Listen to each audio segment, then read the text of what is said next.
귀한 찬양 받으신 하나님께 우리 다시 한번 박수로 하나님께 영광 올려드립니다.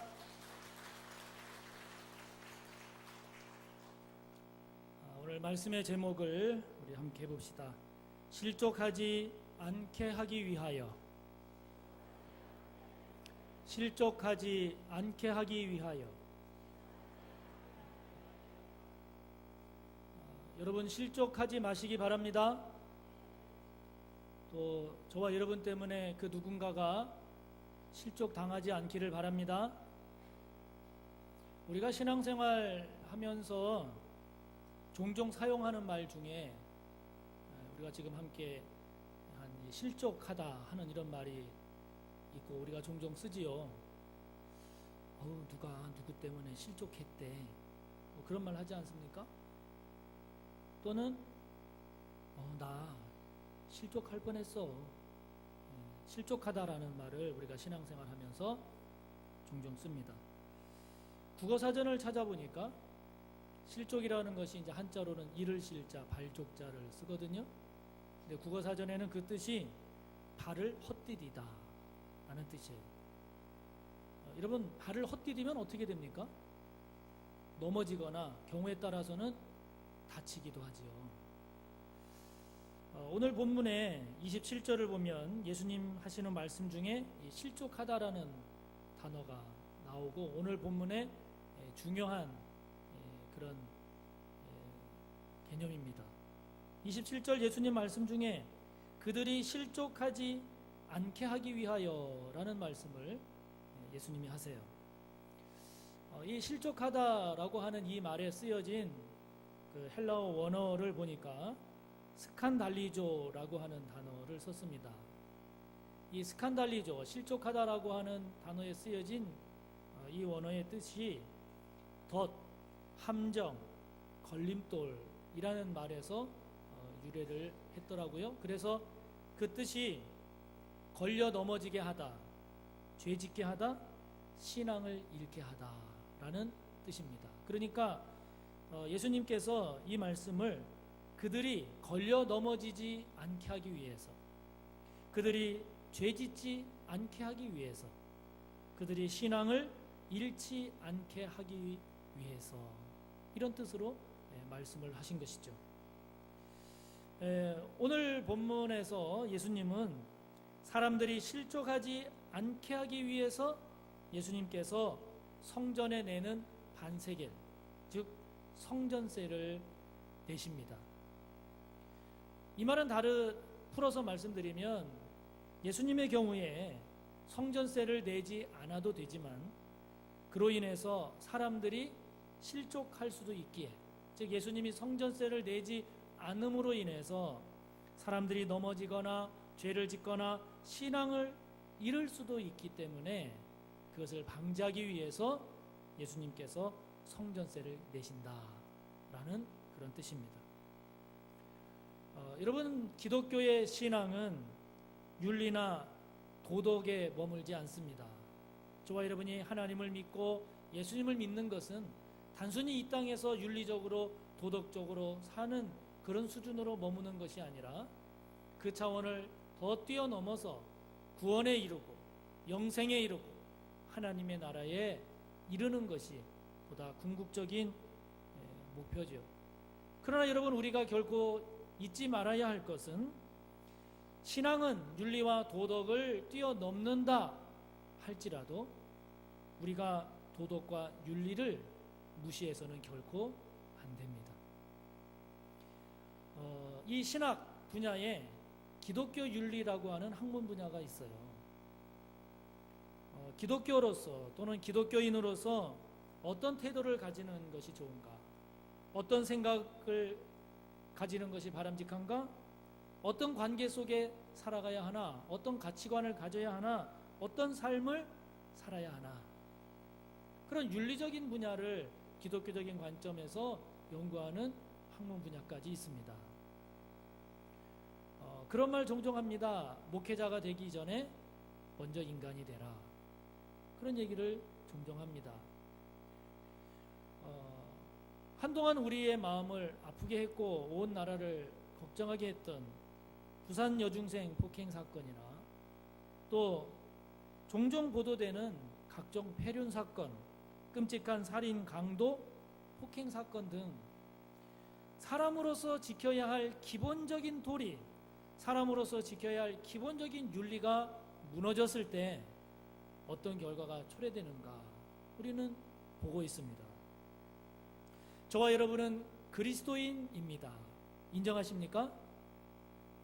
예수님을 닮아가고 예수님을 따라가는 그리스도인으로서 저와 여러분 또한 예수님처럼 다른 사람을 실족하지 않게 하는 그런 신앙, 다른 사람을 실족하지 않게 하는 그런 삶을 예수님처럼 살아야 되지 않겠습니까? 그런 삶을 위하여 우리가 어떻게 해야 할까요? 오늘 본문 속에서 주님의 말씀에 귀를 기울여 보고자 합니다.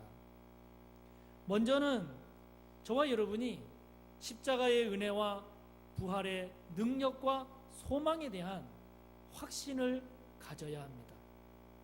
22절과 23절입니다. 우리 같이 읽어봅니다. 갈릴리에 모일 때에 예수께서 제자들에게 이르시되 인자가 장차 사람들의 손에 넘겨져 죽임을 당하고 제3일에 살아나리라 하시니 제자들이 매우 근심하더라. 이 말씀은 예수님께서 이제 십자가를 지기 위해서 그 전에 고난당하시고 십자가에 못 박혀 죽으시고 그리고 다시 살아날 것을 말씀하시는 내용이지요. 여러분, 이것은 지금 두 번째 예수님이 말씀하십니다. 앞서 16장 21절에 예수님께서 처음 이 내용을 말씀하신 후에 오늘 본문에서 두 번째, 그리고 20장 18절 19절을 가면 또 이 내용을 말씀하세요. 내가 고난당한다, 내가 죽는다, 그러나 내가 다시 살아난다. 여러분, 같은 내용을 세 번을 말씀하시게 됩니다. 여러분, 같은 내용을 세 번 말씀하신다라는 말은 무엇을 말하겠어요? 그것은 중요한 것이고 그것은 주님께서 강조하시는 내용임을 말하지요. 마태복음 16장에 우리가 이미 말씀을 나눴던 베드로의 그 유명한 신앙 고백 이후에 이제 예수님의 모든 사역, 예수님의 모든 삶은 십자가와 부활을 향해 갑니다. 거기에 모든 초점이 맞춰져 있습니다. 다시 말하면 십자가와 부활은 예수님께서 행하신 모든 사역, 예수님께서 살아가신 모든 삶의 핵심이고 본질이고 목표고 목적입니다. 그러므로 여러분, 이 십자가와 부활이라고 하는 것은 우리 그리스도인의 신앙뿐만이 아니라 우리가 일상적으로 살아가는 저와 여러분의 모든 삶의 기초요 방향이 되어야 하는 것입니다. 믿으십니까? 바른 그리스도인이 되기를 원하십니까? 그렇다면 십자가와 부활에 대한 믿음을 점검해 보십시오. 하나님이 기뻐하시는 그리스도인이 되기를 원하십니까? 그렇다면 십자가와 부활에 대한 믿음을 갖고 그 믿음과 그 정신을 따라 살고 있는가를 보면 됩니다. 십자가와 부활은 이처럼 저와 여러분의 신앙뿐만이 아니라 우리 그리스도인이 이 땅을 살아가면서 지켜야 되는 도덕, 윤리, 삶, 거기에 기초가 되는 것이고 우리가 어떻게 살아가야 될 것인가 그 방향과 내용이 되는 것입니다. 십자가에 담긴 구원의 은혜, 다시 말하면 죽을 수밖에 없는 저와 여러분을 위해서, 즉 나를 위해서 죄 없는 예수님이 내 대신 죽어주심으로써 내가 구원을 받았다라고 하는 이 십자가에 대한 은혜, 십자가에서 그렇게 처참하게 죽으신 예수님께서 다시 살아나심으로써 부활하심으로써 하나님의 능력, 죄와 사탄과 죽음에 대한 승리, 영원한 생명, 영원한 하나님 나라에 대한 깨달음과 소망, 이것에 대한 확신이 저와 여러분에게 있어야 된다 하는 것이죠. 이것이 우리 그리스도인의 신앙뿐만 아니라 이 십자가와 부활에 대한 확신은 우리 그리스도인이 일상의 삶을 살아감에 있어서 그리스도인의 윤리와 도덕에 있어서 기초요 토대가 된다 하는 것입니다.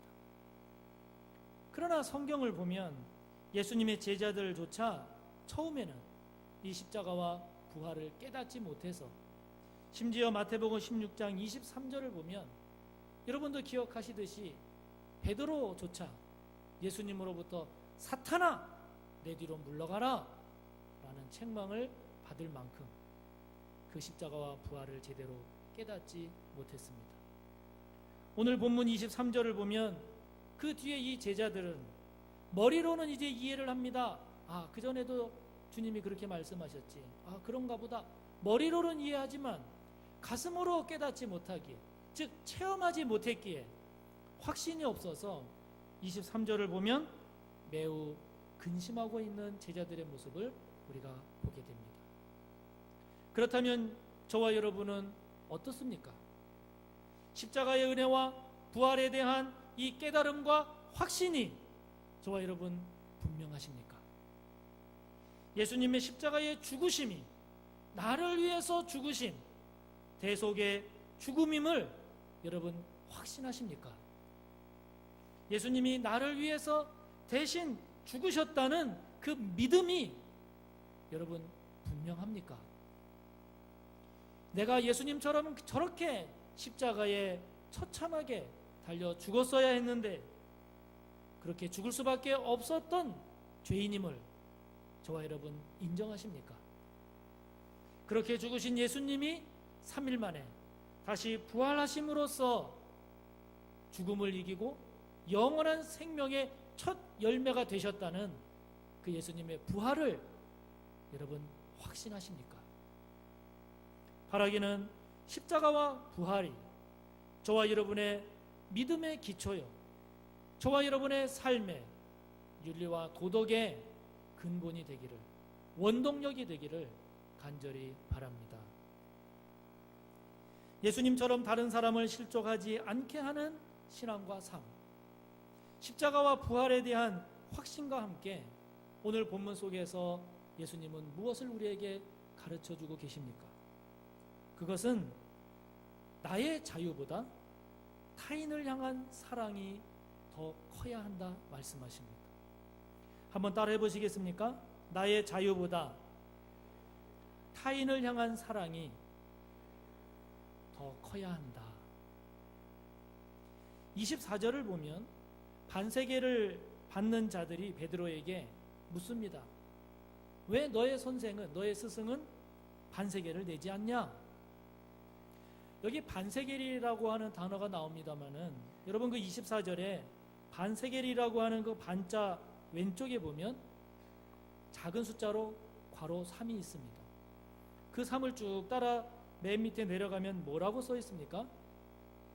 성전세로 바치는 금액, 그렇게 되어 있죠.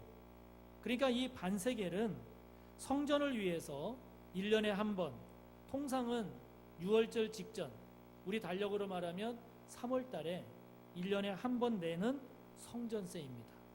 그러니까 종교세예요.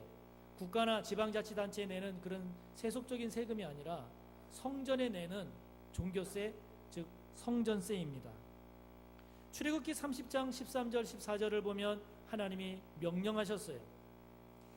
20세 이상 되는 이스라엘의 남자들은 이러한 반세겔, 성전에 내는 성전세를 내라. 그러니까 이 성전세의 특색은 인두세예요. 즉 한 사람 한 사람, 20세 이상 되는 남자면은 한 사람 한 사람 다 균등하게 내는 주민세와 같은 그런 성격의 이 반세겔을 하나님께서 20세 이상 되는 남자들은 내라, 이렇게 말씀을 하셨습니다. 예수님 당시 성전세로 냈던 이 반세겔은 2 드라크마에 해당이 됐다고 그래요. 다시 말하면 노동자가 이틀 버는 품삯, 그러니까 한 10만 원, 11, 2만 원 정도 되지 않을까 싶습니다. 그러한 돈을 성전세로 냈어요, 당시에는. 이에 대한 예수님의 말씀을 보면 25절과 26절에 나옵니다. 그 질문을 받은 베드로가 반세겔을 걷는 사람에게 아니야, 내실 거야, 내셔, 그렇게 말하고 예수님께 갔어요. 예수님께서 말씀하십니다. 그 상황을 이미 알고 계신 예수님께서 시몬아, 베드로야, 너 어떻게 생각하니? 뭘요, 예수님? 예수님 말씀하십니다. 세상 임금들이 세금을 누구한테 받니? 세상 임금들이 자기의 아들들에게 세금을 받니? 아니면 아들이 아닌 다른 외국인이나 다른 사람들에게 세금을 받니? 베드로 대답합니다. 당연히 임금의 아들은 세금 안 내고 다른 사람들이 내지요. 예수님 말씀하십니다. 그렇지. 그러면 원래는 아들은 세금을 안 내도 되는 거야 라고 말씀을 하세요. 다시 말하면 예수님께서 성전세를 안 내도 되는 이유가 분명히 예수님에게 있습니다. 뭐냐면 예수님은 하나님의 아들이십니다. 할렐루야. 성전의 주인이십니다. 그렇기 때문에 예수님은 성전세를 안 내도 아무런 거리낌이 없으세요. 예수님은 당신 스스로 나는 성전세를 내지 않아도 되는 그런 권위와 그런 권한이 있다라고 생각하고 계십니다. 그런데 예수님께서 내가 내겠다 라고 지금 이어서 말씀을 하시는 것이죠. 이유가 무엇입니까? 그로 인한 불필요한 갈등을 일으키지 않기 위해서라는 것입니다. 즉 다른 사람이 예수님의 그런 행위로 인하여 실족하지 않게 하기 위해서 내가 성전세를 낸다 하는 것이죠. 다시 말하면 자신에게 있는 정당한 자유와 정당한 권위를 행사하는 대신에 그로 인하여 다른 사람이 실족하지 않게 하기 위해서 그 사람을 더 배려하고 더 사랑하겠다 하는 것입니다. 이것이 예수님께서 보여주시는 우리 그리스도인이 지녀야 할 윤리요, 우리 그리스도인이 지녀야 할 도덕의 수준임을 말씀하는 것입니다. 고린도전서 8장을 보면 우상에게 드려진 음식에 대하여 먹어야 되는지 말아야 되는지에 관한 내용을 이야기합니다. 사도 바울은 원칙적으로 말합니다. 아무 상관없다. 먹어도 되고 안 먹어도 되고. 왜?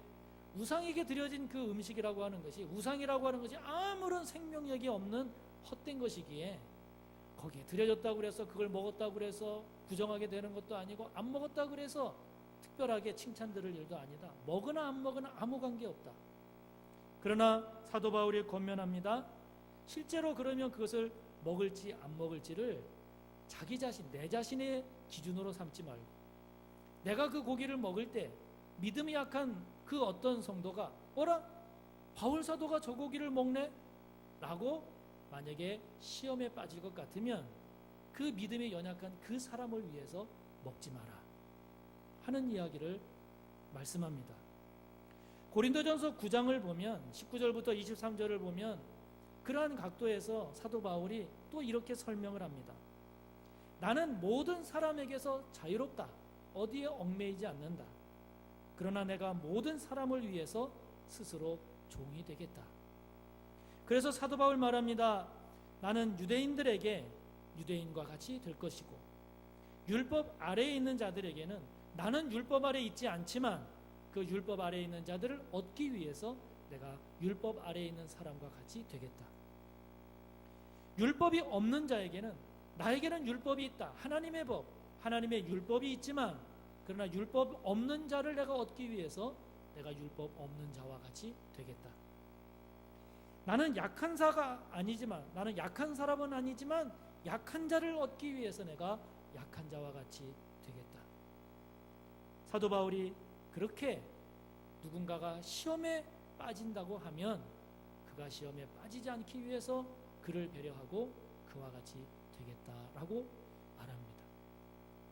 여러분, 요즘에 종교인 과세 문제로 교계가 시끌시끌합니다. 즉 목회자가 세금을 내야 되느냐 내지 말아야 되느냐, 여러분들은 어떻게 생각하십니까? 종교인이 세금 내는 것에 대해서 반대하는 분들, 그건 내면 안 됩니다 라고 하는 분들의 여러 가지 이유가 있지만 가장 대표적인 이유가 세금을 내면 이제는 근로자가 된다는 거예요. 노동자가 된다는 거예요. 어떻게 하나님의 종이 성직자가 근로자여 노동자가 될 수 있느냐라고 된다라는 것이죠. 저 개인적으로는 세금을 내야 된다라고 생각을 합니다. 저 개인적으로는. 왜 그런가? 세금을 내면 근로자, 안 내면 성직자. 그렇습니까? 안 그렇습니다. 세금을 내든 세금을 내지 않든 저는 성직자입니다. 목회자입니다. 내고 안 내고에 따라서 저의 정체성이 달라지지 않습니다. 더 중요한 것은 교계가, 종교인이 종교세를 내지 않음으로 인해서 여러분 우리나라 한국 사회 전체에 맞아, 저분들은 성직자이기 때문에 세금을 내면 안 되지, 여러분 이런 의견이 많습니까? 아니면 세금을 내지 않는 것을 향한 비난과 비판이 많습니까? 비난과 비판이 많습니다. 그동안 교회가 건강하게 보여주지 못한 재정적인 불투명성, 재정적인 불건전성, 또 그동안 기독교가 보여준 많은 세금에 대한 그러한 건강하지 못한 그런 모습들로 인해서 그렇지 않아도 많은 비난과 비판이 있는데, 나는 성직자고 나는 목회자이기 때문에 세금을 낼 수 없다라고 하는 이것은 그것으로 인하여 실족하게 될 많은 사람들이 있다라고 저는 판단을 합니다. 그래서 여러분, 목회자는 목회자이면서 동시에 국민입니다. 국민으로서 지어야 할 의무와 책임에 대하여 다 잘 해야 된다라고 생각을 합니다. 안 낼 수 있습니다. 안 낼 수 있는 이유도 있습니다. 그러나 이로 인해서 실족하는 많은 국민들이 있다라고 하면 그들이 실족하지 않도록 그들을 섬기고 그들을 배려하고 그들을 사랑하는 차원에서 납세의 의무를 다하는 것이 오늘 본문에 나타난 주님의 모습을 따르는 것이 아닌가 하는 것이 저의 생각입니다. 여러분들은 다른 사람을 배려하고 사랑하기 위해서 여러분들의 자유와 여러분들의 권리를 내려놓은 적 있으십니까? 여러분 때문에 혹시 실족한 사람은 없습니까? 나만의 자유, 나만의 권리를 따라 사는 그러한 그리스도인에 머물지 말고 저와 여러분 모두가 오늘 본문에 나타난 주님처럼 다른 사람을 실족시키지 않는 배려, 사랑을 품은 보다 넉넉한 그리스도인이 되시기를 축복합니다. 그러면 사람들은 이런 질문합니다. 그렇게 남 배려하고 남 사랑하면서 살면 손해볼 것 아닙니까? 이것에 대한 오늘 예수님의 대답은 이렇습니다. 걱정하지 마라. 하나님께서 필요한 것을 공급해 주신다. 할렐루야. 27절입니다. 27절 우리 함께 읽어봅니다. 그러나 우리가 그들이 실족하지 않게 하기 위하여 내가 바다에 가서 낚시를 던져 먼저 오르는 고기를 가져 입을 열면 돈 한 세겔을 얻을 것이니 가져다가 나와 너를 위하여 주라 하시니. 여러분, 이 말씀은 예수님께서 기적을 행한 것에 초점이 있지 않아요. 물고기를 잡았더니 입을 열었더니 한 세겔이 나왔다. 예수님 기적 행하셨다. 여러분, 여기에 초점이 있는 것이 아니라 예수님께서 자신의 자유와 자신의 권리를 행하는 대신에 타인을 위한 배려와 사랑의 삶을 살고자 하면 그것에 필요한 것을 하나님께서 이처럼 공급해 주신다 하는 것입니다. 할렐루야. 하나님은 저와 여러분 개인만을 위한 그런 삶이 아니라 다른 사람을 구원하기 위한 삶, 다른 사람을 배려하고 다른 사람을 섬기기 위한 그 삶에 필요한 것들을 하나님께서 공급해 주신다 하는 것이죠. 믿으십니까? 주일학교 때 부른 노래, 여러분 이거는 너무너무 귀한 내용이죠. 사랑은 참으로 버리는 것, 버리는 것, 버리는 것. 사랑은 참으로 버리는 것, 더 가지지 않는 것. 참 정말 이상하다. 동전 한 입을 움켜잡으면 없어지고, 그러나 그 동전 한 입을 쓰고 다른 사람을 위해 사용하면 더 풍성해지고 땅 위에 가득하네. 할렐루야. 자신의 몸과 생명까지 우리를 위해 내어주신 그 주님, 그렇기에 세상 모든 자들이 그 주님의 발 앞에 무릎을 꿇지 않습니까? 각박한 시대, 나만을 위해 살려고 하는 이 시대, 내 것만을 움켜쥐고 살고자 하는 이 시대에, 그러나 타인을 실족하지 않게 하기 위해서 저와 여러분에게 있는 자유와 권리를 내려놓는 그 삶에 필요한 것을 공급하시는 하나님의 은혜를 경험하며 사는 것이 그리스도인의 삶의 참다운 멋 아니겠습니까? 오늘 이 시대 저와 여러분 예수님처럼 오늘도 나의 권리, 나의 자유에 사로잡혀 사는 저와 여러분이 아니라 오늘 주님처럼 다른 사람을 실족하지 않기 위해서 그를 배려하고 그를 사랑하며 사는 보다 넉넉한 풍성한 삶, 그 삶을 위해 공급해 주시는 하나님의 은혜를 경험하며 간증하며 살아가는 저와 여러분 모두가 꼭 되시기를 간절히 바랍니다. 우리 함께 기도합니다.